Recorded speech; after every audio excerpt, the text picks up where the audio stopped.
Hello all of you. आज हम discuss करेंगे एक और छोटा एक्सरसाइज चैप्टर 1 का exercise 1.2। Exercise 1.2 getting to the topic. First question is true and false and justify your answer. Every rational number is a real number. इसको हमने discuss किया था कल ही। रियल नंबर्स को हमने कल डिस्कस किया था कि रियल नंबर्स वो नंबर होते हैं कि जो इरेशनल और रैशनल का सम हो। तो सारे रैशनल नंबर रियल नंबर्स होते हैं और सारे इरेशनल नंबर्स भी रियल नंबर होते हैं। So first statement is true. Why? Because real numbers are the sum of rational and irrational. Every point on the number line is represented in the form of root m, where m is natural number. किसी भी number को real line पे जो number होगा उस number को हम root m के फॉर्म में एक्सप्रेस कर सकते हैं। रूट m के फॉर्म में एक्सप्रेस करने का मतलब क्या हुआ कि जैसे कोई नंबर है रूट 5, रूट 6, यानी कोई भी रियल नंबर लाइन का कोई भी नंबर को हम रूट के फॉर्म में एक्सप्रेस कर सकते हैं। इसमें देखिए कुछ लिमिटेशंस होती है जो अगरचे आपको पहले 8 क्लासेस में भी इस तरह की बातें पढ़े होंगे कि रूट के अंदर कभी भी हम नेगेटिव नंबर्स को नहीं डाल सकते हैं। किसी भी नेगेटिव नंबर को रूट के अंदर नहीं डाला जा सकता है। तो जब हम नेगेटिव नंबर्स को रूट में नहीं डाल सकते हैं तो रियल नंबर्स में नेगेटिव नंबर्स भी होते हैं और इनको जब हम रूट के अंदर नहीं डाल सकते हैं यानी कि जो स्टेटमेंट है वो स्टेटमेंट क्या हो जाएगा? फॉल्स। क्यों? क्योंकि वो कह रहे हैं कि सारे रियल नंबर रूट 3 भी है, एक -3 भी एक रियल नंबर है, तो इसको हम रूट m के फॉर्म में यानी अंडर रूट -3 के फॉर्म में नहीं लिख सकते हैं। Is it clear? सो ये क्या हो जाएगा? False. And the third one is every real number is an irrational. सारे रियल नंबर्स क्या हैं? इरेशनल। तो ये फॉल्स हो जाएगा क्योंकि हमने पढ़ा कि जितने भी रैशनल नंबर्स होते हैं सारे रैशनल और इरेशनल मिल करके रियल नंबर्स बनते हैं। यानी कि जितने भी रैशनल होंगे और जितने इरेशनल होंगे एंड इरेशनल ये सब क्या होंगे? मिल करके रियल नंबर्स बनेंगे। तो अब सारे रैशनल रियल होंगे, सारे इरेशनल भी रियल होंगे, मगर सारे रियल जो हैं रियल में से या तो वो रैशनल होगा या तो इरेशनल होगा।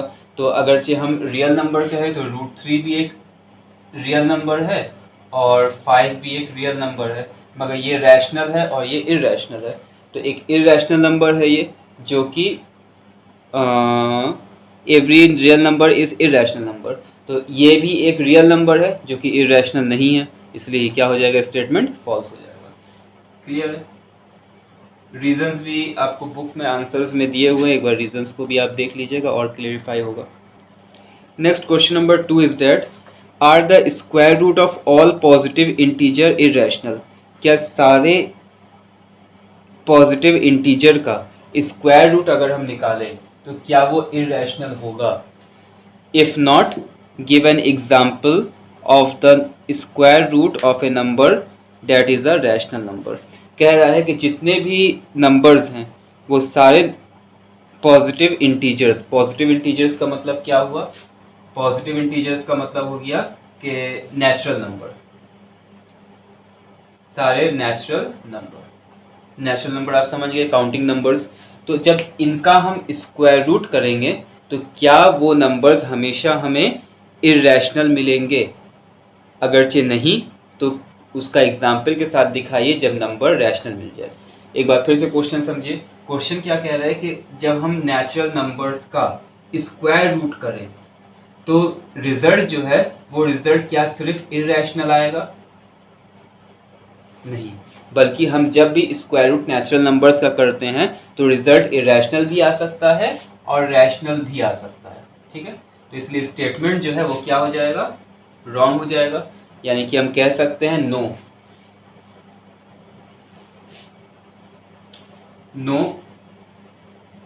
Square root of all positive integer are not always irrational, हमेशा इरेशनल नहीं होगा, रैशनल भी हो सकता है। तो जब रैशनल होगा तब एग्जाम्पल चाहिए है। एग्जाम्पल में √4, √9, √16, √4 का स्क्वायर रूट क्या होगा 2, √3 का 3 प्लस माइनस 3, और √16 का क्या होगा प्लस माइनस दोनों ही आएगा, प्लस माइनस 4। तो ये सारे के सारे क्या है, रैशनल नंबर्स हैं। तो कुछ नंबर जिनका स्क्वायर रूट करते हैं तो हमें क्या मिलता है, रैशनल नंबर्स भी मिलते हैं। Okay, now moving to question, बहुत ही सिंपल क्वेश्चन है इसलिए ज़्यादा हम इस पर फोकस नहीं कर रहे हैं। अगर कहीं पे कोई कन्फ्यूजन होता है तो आप उसको पूछ लीजिएगा हमसे।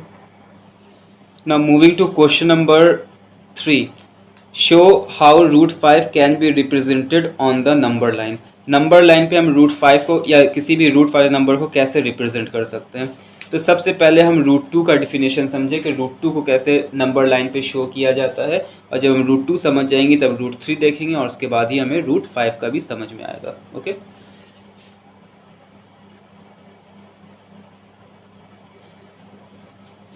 सबसे फर्स्ट हम देखेंगे √2 को हम किस तरह से रियल नंबर लाइन पे दिखा सकते हैं।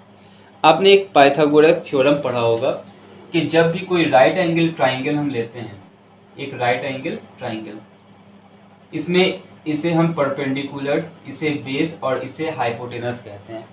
यहाँ हाइपोटेनस का स्क्वायर जो है ये इक्वल होता है, या हाइपोटेनस इक्वल टू होता है p² + b² अंडर रूट। ये इसको हम डिटेल में आगे भी पढ़ेंगे, मगर अभी के लिए याद रखना है जब भी एक राइट एंगल ट्राइंगल हो, राइट एंगल का मतलब कि जिसमें 90 डिग्री बन रहा हो, तो उसमें हाइपोटेनस जो है वो बराबर होता है p² + b² अंडर रूट के। तो उसी कॉन्सेप्ट को यहाँ पे हमें यूज़ करना है। एक नंबर लाइन हम लेंगे,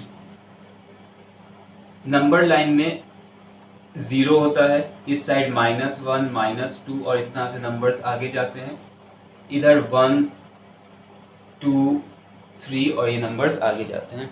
तो सबसे पहले हमें √2 को रिप्रेजेंट करना सीखेंगे कि √2 को हम नंबर लाइन पे कैसे रिप्रेजेंट कर सकते हैं। इसके लिए हमें 0 से 1 तक ये 1 यूनिट का डिस्टेंस लेना होगा।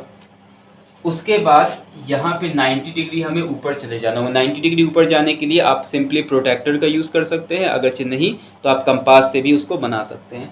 90 डिग्री हमें ऊपर की तरफ जाना होगा, और 90 डिग्री कितना ऊपर जाएंगे, ये 1 यूनिट जितना लिए थे उतना ही 1 यूनिट का ही 90 डिग्री के लिए भी हमें ऊपर जाना पड़ेगा। क्लियर है, ये 1 हो गया, और ये भी कितना लिए 1, 90 डिग्री अपवर्ड। तो अब जब हम इसको इससे मिलाते हैं तो अब ये एक ट्राइंगल OBA, ये एक राइट एंगल ट्राइंगल बन गया।